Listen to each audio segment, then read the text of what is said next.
उसी का ये नेक्स्ट पार्ट है, कंटिन्यूएशन है नेक्स्ट पार्ट का। तो होपफुली आपको ये वन लाइनर सीरीज पसंद आ रहा होगा। तो फ्रेंड्स चलिए और कुछ क्वेश्चंस को डिस्कस करते हैं अपने वन लाइनर सीरीज के, ठीक है। और जिससे जिससे आपका कॉन्फिडेंस डेवलप होगा और कुछ पॉइंट जो आप अभी रिकॉल कर पाएंगे, कुछ पॉइंट हो सकता है छूट गया हो आपको तैयारी करते दौरान, वो सब भी आप रिकॉल कर पाएंगे। तो चलिए दोस्तों शुरुआत करते हैं अपने इस वीडियो लेसन को अपने पहले क्वेश्चन के साथ। तो दोस्तों पहला क्वेश्चन है, फादर ऑफ इकोनॉमिक्स किसे कहा जाता है। बहुत ही सिंपल क्वेश्चन सब है, तो मैं पहले सिंपलेस्ट क्वेश्चन को देखूंगा फिर थोड़ा टफ पे भी जाऊंगा। तो फादर ऑफ इकोनॉमिक्स किसे किसे कहा जाता है दोस्तों, बताइए। तो वो कहा जाता है दोस्तों एडम स्मिथ को। आपको पता है इसका करेक्ट आंसर क्या होगा? इसका करेक्ट आंसर होगा एडम स्मिथ, ठीक है। And inquiry into the nature and causes for the wealth of nation, ये किसने लिखा है? तो दोस्तों ये बुक किसने लिखा है? ये बुक लिखा है दोस्तों एडम स्मिथ ने, ठीक है। According to Adam Smith economics is the study of, तो इकोनॉमिक्स किसका स्टडी है? तो इकोनॉमिक्स स्टडी है how wealth is produced, how wealth is produced and consumed, कैसे वेल्थ प्रोड्यूस होता है और कंज्यूम होता है। एडम स्मिथ का जो डेफिनेशन है इकोनॉमिक्स का, उसे क्या कहते हैं? तो उसे हम लोग वेल्थ डेफिनेशन कहते हैं, ठीक है। आगे बढ़ते हैं दोस्तों क्वेश्चन नंबर 5 में। According to professor Alfred Marshall economics is, तो प्रोफेसर एल्फ्रेड मार्शल के द्वारा इकोनॉमिक्स क्या है दोस्तों, ये आपसे पूछा गया है। तो दोस्तों इकोनॉमिक्स है साइंस ऑफ ह्यूमन वेलफेयर,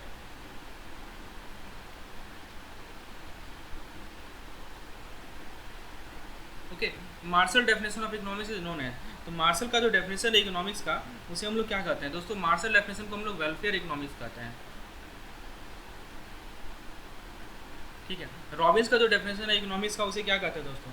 तो रॉबिन्स के डेफिनेशन को हम लोग स्कार्सिटी डेफिनेशन कहते हैं, ठीक है। We call it scarcity definition. According to Robbins economics is, Robbins के द्वारा क्या कहा गया? इकोनॉमिक्स किस का साइंस है? तो दोस्तों रॉबिन्स ने कहा कि इकोनॉमिक्स जो है साइंस ऑफ चॉइस है, ठीक है। ये सब पॉइंट ध्यान रखेंगे। Micro economics is the study of economics eight dash level, तो दोस्तों माइक्रो इकोनॉमिक्स किस लेवल पे हम लोग स्टडी करते हैं? तो वो है दोस्तों इंडिविजुअल लेवल। इसमें आपका इंडिविजुअल आ सकता है, किसी कोई ग्रुप आ सकता है, या कोई कंपनी आ सकता है, ठीक है। इंडिविजुअल, ग्रुप और कंपनी लेवल, ठीक है। ये हमारा माइक्रो इकोनॉमिक्स का डेफिनेशन है। उसके बाद दोस्तों नेक्स्ट पॉइंट देखते हैं। Micro economics is also called as the dash because it takes into account the demand and supply of the individual unit and thus aim to determine the price of product using the factor of production. तो micro economics को हम लोग क्या बोलते हैं दोस्तों? इसको price theory भी कहा जाता है। This is also called price theory, ठीक है। Under microeconomics, the economic unit are divided into smaller individual unit, which are then studied in detail. This method of splitting the unit into a smaller one is known as, इस method को क्या कहा जाता है दोस्तों? इसे कहा जाता है slicing method. This is called slicing method, ठीक है। उसके बाद दोस्तों नेक्स्ट क्वेश्चन देखते हैं। That is the study of national economic as a whole, तो होल नेशनल इकोनॉमी को स्टडी को हम लोग क्या कहते हैं दोस्तों? इसे हम लोग कहते हैं macro economics, this is called macro economics. A dash economy or dash economy is an economic system in which production and prices are determined by the unrestricted competition between privately owned business। बताइए किस economy में होता है? तो दोस्तों ये जो economy है जिसे हम लोग मार्केट इकोनॉमी कहते हैं, ठीक है। अब मार्केट इकोनॉमी और इसका दूसरा नाम क्या होता है दोस्तों? Capitalist economy. This is also called capitalist economy, ठीक है। जिसमें जो है मार्केट प्रोडक्शन और प्राइस जो होता है वो प्राइवेटली ओन्ड बिजनेस के कंपटीशन पे बेसिस पे डिसाइड होता है। नेक्स्ट क्वेश्चन है, डैश और dash means economic system control and regulated by the government so as to ensure welfare and equal opportunity to the people in society. तो दोस्तों इसका करेक्ट आंसर है सोशलिस्ट इकोनॉमी, ठीक है। This is called socialistic economy, या socialistic कहेंगे या आप इसे कमांड इकोनॉमी भी कह सकते हैं, ठीक है। तो सोशलिस्ट इकोनॉमी या कमांड इकोनॉमी एक ऐसा सिस्टम है जो कि गवर्नमेंट के द्वारा कंट्रोल किया जाता है ताकि सभी लोगों का वेलफेयर को इंश्योर कर सकें। नेक्स्ट 15 नंबर क्वेश्चन है, the idea of socialism is first introduce by Karl Marx and Frederick Engel in their book. तो सोशलिज्म का आइडिया किस बुक में आया था दोस्तों? तो आपको पता होना चाहिए, इस बुक का नाम है कम्युनिस्ट मैनिफेस्टो, ठीक है, okay. The word socialism mean, socialism का क्या मतलब है दोस्तों? सोशलिज्म का मीनिंग है all thing to all man, ठीक है। ये डेफिनेशन है सोशलिज्म का। नेक्स्ट कंसेप्ट है दोस्तों, the dash economy is an economic system that combines elements of a capitalist market based system with socialist command based economy. तो उसे हम लोग मिक्स्ड इकोनॉमी कहते हैं। आपको पता ही है कि मिक्स्ड इकोनॉमी बेसिकली दोनों का कॉम्बिनेशन है। Laissez faire economic philosophy of free market capitalism that opposes dash intervention. तो लेजर फेयर किसका इंटरवेंशन को अपोज करता है? तो गवर्नमेंट के इंटरवेंशन को लेजर फेयर इकोनॉमी अपोज करता है। लेजर फेयर का फ्रेंच में क्या मीनिंग है दोस्तों? लेजर फेयर का फ्रेंच में मीनिंग है allow to do, allow to do. आपके पास क्वेश्चन है सेट्रिस पेरिबस, लैटिन फ्रेज है, इसका क्या मीनिंग होता है दोस्तों? सेट्रिस पेरिबस का लैटरल मीनिंग मैं आपको बताऊं, इसका मीनिंग है all other thing being equal, all other thing being equal, that means other thing being constant. ठीक है, सेट्रिस पेरिबस का मीनिंग होता है।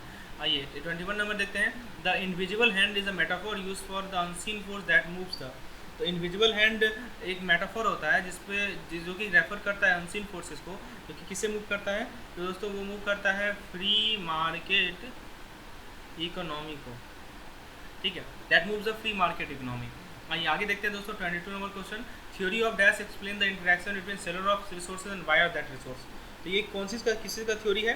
तो जो है supply of demand, theory of supply and demand. तो ये सप्लाई और डिमांड का जो थ्योरी है वो एक्सप्लेन करता है सेलर और बायर के बीच में इंटरेक्शन को। The law of demand state that other thing held constant at higher prices buyer will demand. तो जब प्राइस ज़्यादा होगा दोस्तों तो बायर क्या डिमांड करेंगे? तो बायर लेस डिमांड करेंगे, लेस ऑफ गुड्स, है ना। तो बायर जो है, जो सिंपल सी बात है, प्राइस ज़्यादा रहेगा तो लोग कम से कम डिमांड करेंगे। ठीक है, उसके बाद दोस्तों नेक्स्ट है law of demand state says that there exist a dash relation between price of goods and quantity demanded of that good. कैसा रिलेशन है बताइए? इन्वर्स रिलेशन है, डायरेक्ट तो होगा नहीं, this is an inverse relation, right. Next question है demand schedule is a table that shows the dash of a goods और services at different price level. तो डिमांड शेड्यूल क्या शो करता है? तो डिमांड शेड्यूल शो करता है quantity demanded. Demand schedule shows the quantity demanded of a good और services at different price level. जो डिमांड कर्व है वो डाउनवर्ड स्लोप करता है left to right because of the dash relationship between price of the commodity and its demand. तो price और commodity और demand के बीच में कैसा रिलेशनशिप है बताइए? तो दोस्तों नेगेटिव रिलेशनशिप है, आपको पता है। Demand curve is downward sloping due to, demand curve downward sloping किस कारण से है?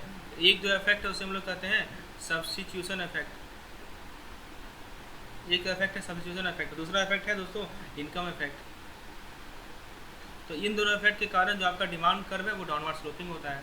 ठीक है, उसके बाद नेक्स्ट क्वेश्चन देखते हैं। The substitution effect refers to the change in demand for good as a result of change in.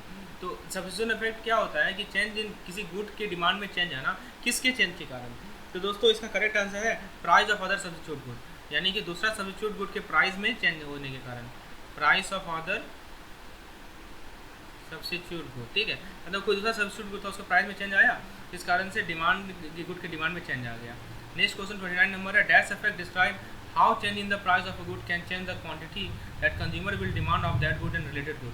तो ये कौन सा इफेक्ट होता है दोस्तों? ये होता है income effect. This effect is called income effect. Income effect क्या डिस्क्राइब करता है कि किसी भी गुड के प्राइस में जो चेंज आएगा वो उसके क्वांटिटी पे कैसे इफेक्ट पड़ेगा। Spending more on something else is known as. तो इसे क्या कहते हैं दोस्तों? इसे हम लोग कहते हैं सब्स्टिट्यूशन इफेक्ट, इसे कहा जाता है substitution effect. Spending more on something else is known as substitution effect. Market demand is a sum total of. तो मार्केट डिमांड किसका सम टोटल है? तो market demand is sum total of all individual demand. तो market demand जो है दोस्तों सब sum total किसका है? ऑल इंडिविजुअल डिमांड का। अ change in price causes a movement along the demand curve. It can either be contraction, less demand, or expansion and more demand. The demand changes as a result of change in price. Other factors remaining being constant. Such a change is called. So हम लोग क्या कहते हैं दोस्तों? तो ये आपको पता है, इसको हम लोग शिफ्ट कहते हैं ना, इसको हम लोग कहते हैं मूवमेंट ऑन, नहीं सॉरी, ये है मूवमेंट ऑन डिमांड कर्व। ये क्या है?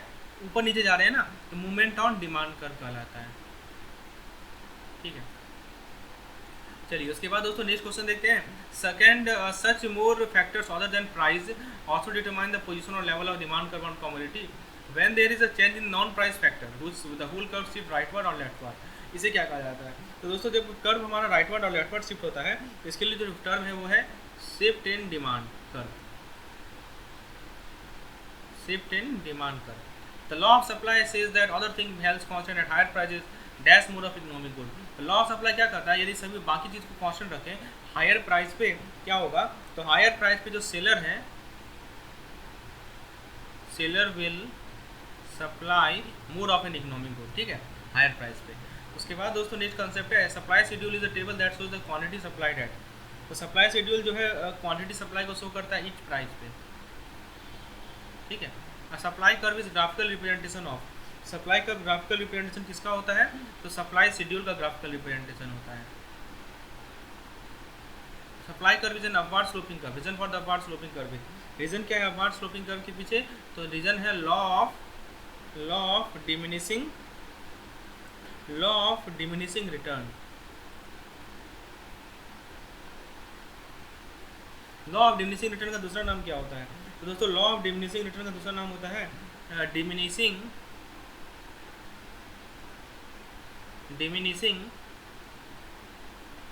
Marginal productivity, diminishing marginal productivity, ठीक है, ये ध्यान रखना है।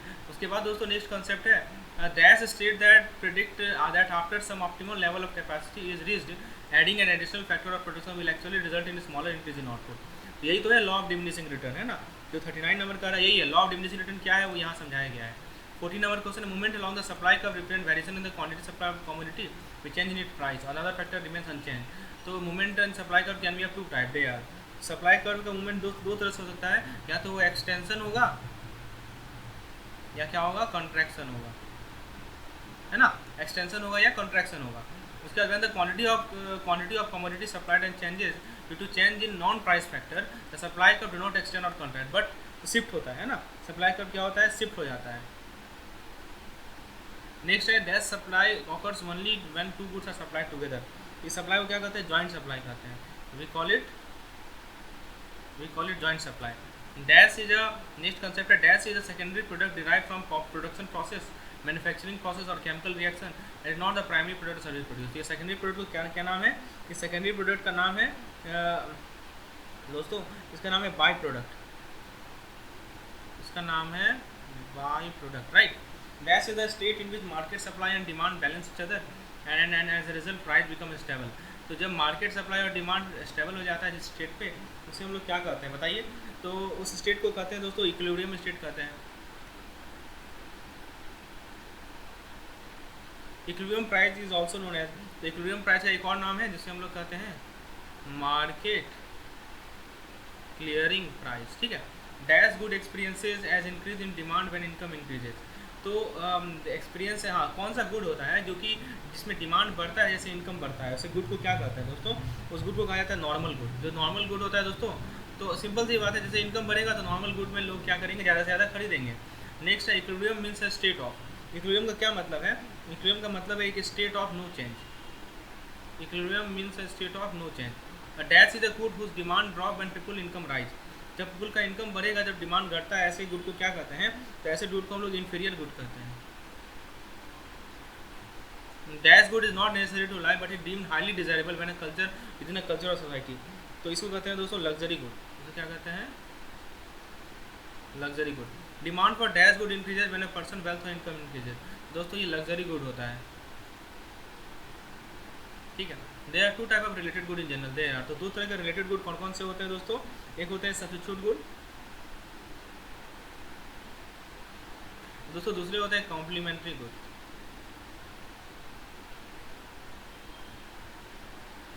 ठीक है, सब्स्टिट्यूट गुड और कॉम्प्लीमेंट्री गुड। नेक्स्ट है dash goods are good who demand increases even if price rise largely because they are few substitute alternative to them, ऐसे गुड्स को क्या कहते हैं दोस्तों, ऐसे गुड्स को गिवन गुड कहते हैं।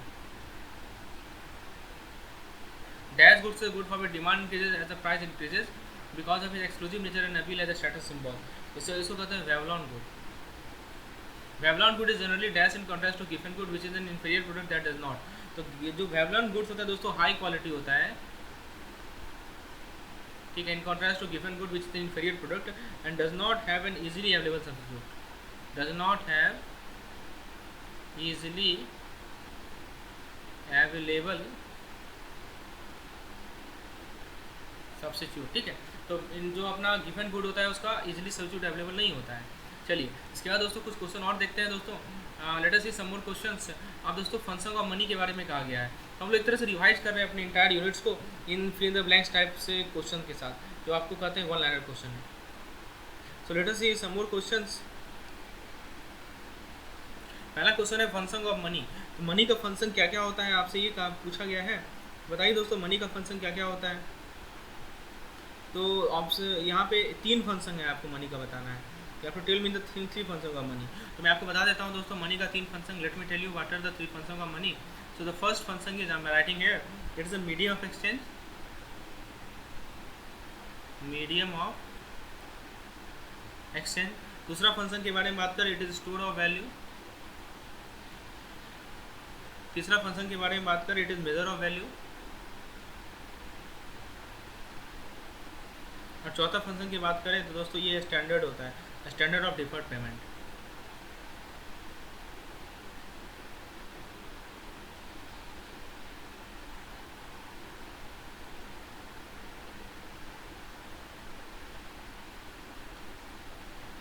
स्टैंडर्ड ऑफ डिफर्ड पेमेंट, ठीक है.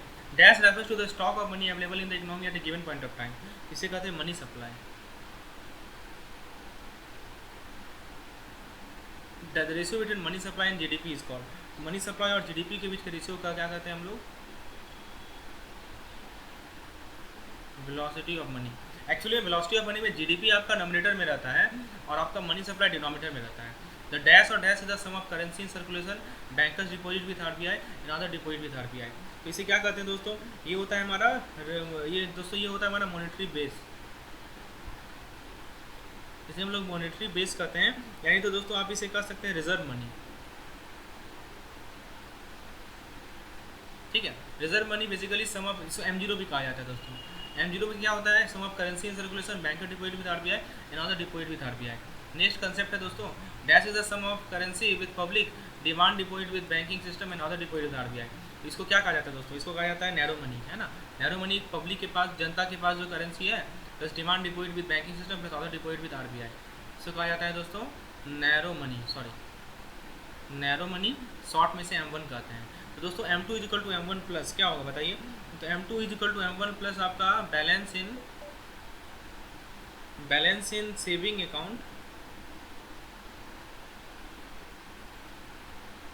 With postal department. ठीक है. M3 is equal to M1 plus. तो M3 क्या होता है? M1 प्लस में क्या होता है बताइए? तो टाइम डिपॉजिट, है ना, ये आपको पता है दोस्तों. M4 is equal to M3 plus. तो M4 is equal to M3 plus दोस्तों all deposit with post office, with postal department. ठीक है. ये सब आपको बेसिक चीज़ है, पता होना चाहिए. M2 क्या होता है, M3 क्या होता है, M1 क्या होता है. Very often the money supply in the economy is represented using a money aggregate called. तो इसे मनी सप्लाई को कैसे रिप्रेजेंट करते हैं हम इकोनॉमी में? तो उसे मनी एग्रीगेट से करते हैं दोस्तों. और उसका दूसरा नाम आपको मैं बता दूँ, उसका दूसरा नाम है ब्रॉड मनी. इसका दूसरा नाम क्या है? Broad money. इसको डिनोट कैसे करते हैं दोस्तों? M3 से. तो नैरो मनी M1 है, ब्रॉड मनी आपका M3 है. पता है आपको? चलिए आगे बढ़ते दोस्तों. नेक्स्ट कंसेप्ट पे M3 captures the complete balance sheet of. M3 जो है दोस्तों बैंकिंग सेक्टर के कंप्लीट बैलेंस शीट को कैप्चर करता है. ठीक है. नेक्स्ट है dash is the decline of purchasing power of a given currency over a time. तो इन्फ्लेशन को हम लोग decline of purchasing power of currency कहते हैं. Dash refers to sustain increase in general level of prices. इसे भी inflation का ही definition है. अब इन्फ्लेशन का दो टाइप है, डिमांड पुल और cost push. Dash inflation refers to when there are not enough product और services being produced to keep up with the demand causing their price to increase. Demand बहुत ज़्यादा है लेकिन product बन नहीं रहा है. तो इस तरह के हम लोग इन्फ्लेशन का क्या नाम देंगे दोस्तों? इसे हम लोग कहते हैं demand pull inflation. Dash inflation occurs when the overall price increases due to increase in the cost of wages and raw material. Higher cost of production can decrease the aggregate supply. तो दोस्तों इसे क्या कहते हैं हम लोग? इसे कहते हैं कॉस्ट पुश इन्फ्लेशन. देखिए डिमांड पुल है और कॉस्ट पुश है. ठीक है. चलिए उसके बाद दोस्तों 15 नंबर क्वेश्चन देखते हैं. The general price level is measured by. तो जनरल प्राइस लेवल कौन मेजर करता है दोस्तों? प्राइस इंडेक्स मेजर करता है. जनरल प्राइस लेवल कौन मेजर करता है दोस्तों? Price index. Dash is the weighted average of price relative for a given class of good और services in a given region during a given interval of time. It is static design to help compare how this price relative taken. दोस्तों क्या होता है दोस्तों? ये होता है हमारा प्राइस इंडेक्स. तो प्राइस इंडेक्स जो है एक वेटेड एवरेज होता है प्राइस का. तो सबसे इंपॉर्टेंट प्राइस इंडेक्स कौन कौन से हैं दोस्तों? आपको मैं बता दूँ WPI wholesale price index, CPI consumer price index, और आपका है दोस्तों एक GDP डिफ्लेटर.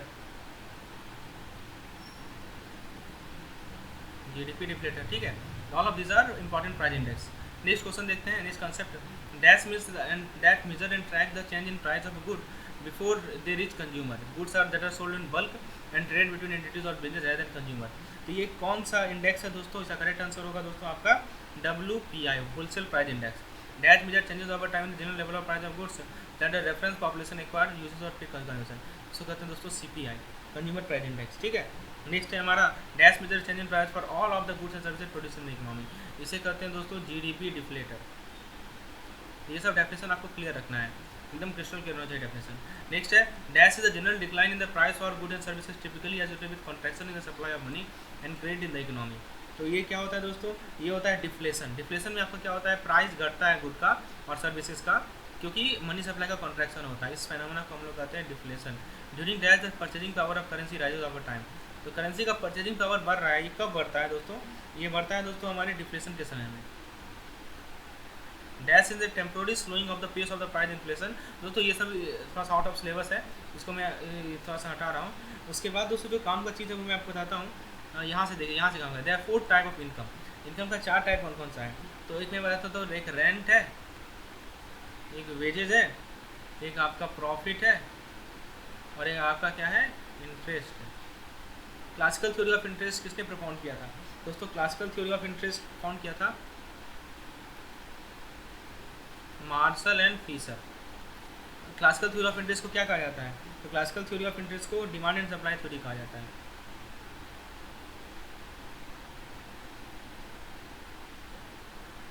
ठीक है, चलिए उसके बाद दोस्तों नेक्स्ट कंसेप्ट है as per dash theory the rate of interest determined by equilibrium of demand and supply of saving. As per this theory interest price paid for supply of saving to meet the demand for investment. तो ये कौन सा theory है दोस्तों, इसे कहते हैं classical theory of interest. Classical theory rate of interest जो है वो डिमांड और सप्लाई के इक्विलिब्रियम से डिसाइड होता है।